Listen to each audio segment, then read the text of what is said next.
Yeah. Blackjack.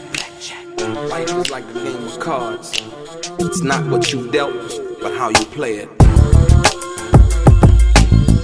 Yeah. Blackjack.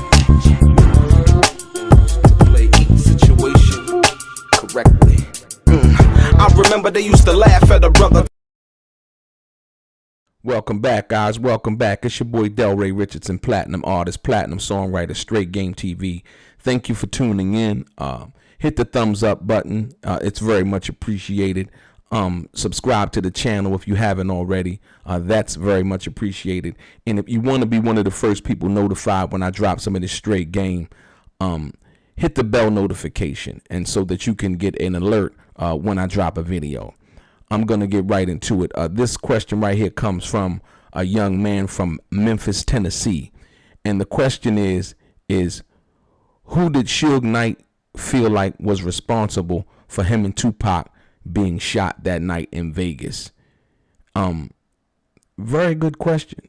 I don't think I've ever really heard Suge say anything in regards to that as far as publicly in any interviews or anything like that. So I had to look that one up for you. I had to do some research on that one, and I came across something very interesting, that the way that Suge Knight felt in regards to that night driving down the Vegas Strip and what he felt. And yeah, this is very interesting, and it's kind of related to, minus me seeing this new information, the video that I did just not too long ago, in which what I talked about the security protocol in regards to that. So I'm gonna get right into it. Look, basically, Suge was being questioned by the Las Vegas Police Department, and this incident happened on 9/7/1996. So Suge had was questioned by the LVPD, Las Vegas Police Department, and basically they were asking him questions in regards to what he saw, him being shot, and so on and so forth. And how it basically started off, it said, Mr. Knight, I've informed you are a victim listed in this report involving the shooting of Tupac Shakur. Is that correct? And Suge responds with, yes, sir.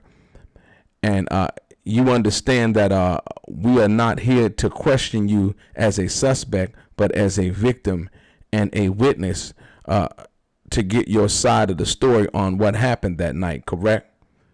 And then Suge Knight responded in kind, basically saying the answer was, he said we was right. He said we was at the light. We was having a conversation, heard some gunshots. We looked to the right of us. Tupac was like trying to get in the back seat. I grabbed him and pulled him down. And when I pulled him down, it was about 15 gunshots.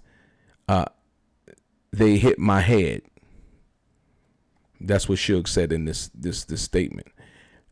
Okay, the interviewer says, and you got a wound up to the top right side of your head that we can see, right? In fact, it looks like you might have some stitches there. And Suge Knight says, yeah. And then the officer says, is that the only wound you received out of this? And that was blank. I don't know if he used the profanity, some kind of epithet or something like that. And so the next question is, did you get struck anywhere else? Suge said, I got abrasions from blank.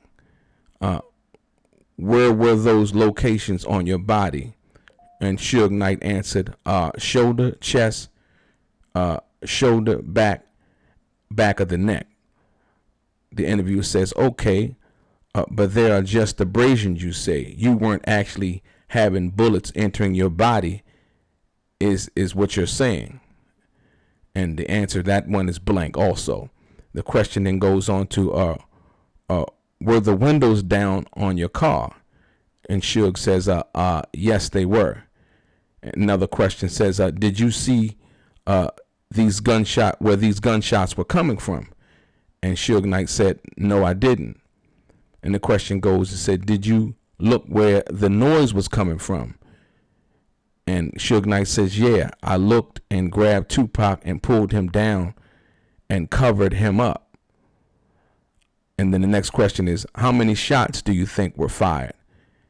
And he says, Suge says, I have no idea. I know it was a lot.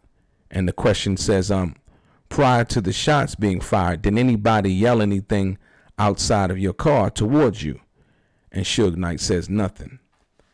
And so the other interesting thing about this is in that interview, basically Suge had expressed anger in regards to the security and their lack of doing what they were supposed to do in defending him and Tupac that night. So, and this is the statement, and it reads, it says, Suge expressed his anger at Tupac's bodyguards, which included the star's cousin and brother, who were following behind them in a black Lexus during the interview. Asked by police what the security team did to save them, he replied, your guess is as good as mine. The guy gets paid a lot of money to be protection. I don't understand it to this day. This is one of the reasons Tupac and myself was more comfortable, because we knew we had Tupac's bodyguards behind this. This is the idea for them. Yeah. So Suge basically expressed the fact that, the security wasn't doing their job. The security protocol wasn't well put together. And for all intents and purposes, if you ask me, the way he said it was basically, is why, they were able to be gotten so close to that night to be shot. Yeah. Like I said, these are his words, not mine. And then another thing I find interesting with that, to the brother from Memphis, Tennessee, is the fact that, people say that, like I said, once again, my last video, that Tupac, and as you can see what Suge said here, they just heard shots. They didn't really know where it was coming from or anything. And then, he said basically Tupac was trying to get into the back seat. You know what I mean? Everybody's saying Tupac had a gun. He was reaching for a gun. I already covered that. Basically that's not true. You know what I mean? Like I said, they didn't know what was going on. They didn't know where the shots was coming from. All they knew was, close gunshots usually try to get down and so on and so forth. And I think, Tupac was probably so stunned, just out of the shock. You just trying to get out of the way, get down, duck down, and so on and so forth. So yeah, So Suge felt like it was the security's fault in regards to that. You know what I mean? He felt like, he was paying these guys a lot of money in order to protect him, but they didn't protect him on that night. And therefore, on September 7th, 1996, Tupac was shot to succumb to his wounds 6 days later. How unfortunate. But I think this is interesting, man, that Suge did an interview with the police, and like I said, he thought he was shot even more times. I guess when he was hit in the head, you know what I mean? I think he thought he probably was shot more than that, from that perspective. But then there's another thing that people were saying that Suge Knight used Tupac as a shield. I don't believe that. Come on now.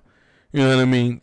Like he said, Tupac was trying to get in the back seat of the car, and even they had said, from the trajectory and angles that he was shot, you know what I mean? That came from him somehow moving around and so on and so forth. So, I don't know. People say the wildest things, man. People will say anything, But yeah, so yeah, to the brother from Memphis, Tennessee, yeah. So it seemed like Suge was pretty much mad at the security and the lack of a plan. And like I said before, you coming out of the MGM Grand after what happened that night.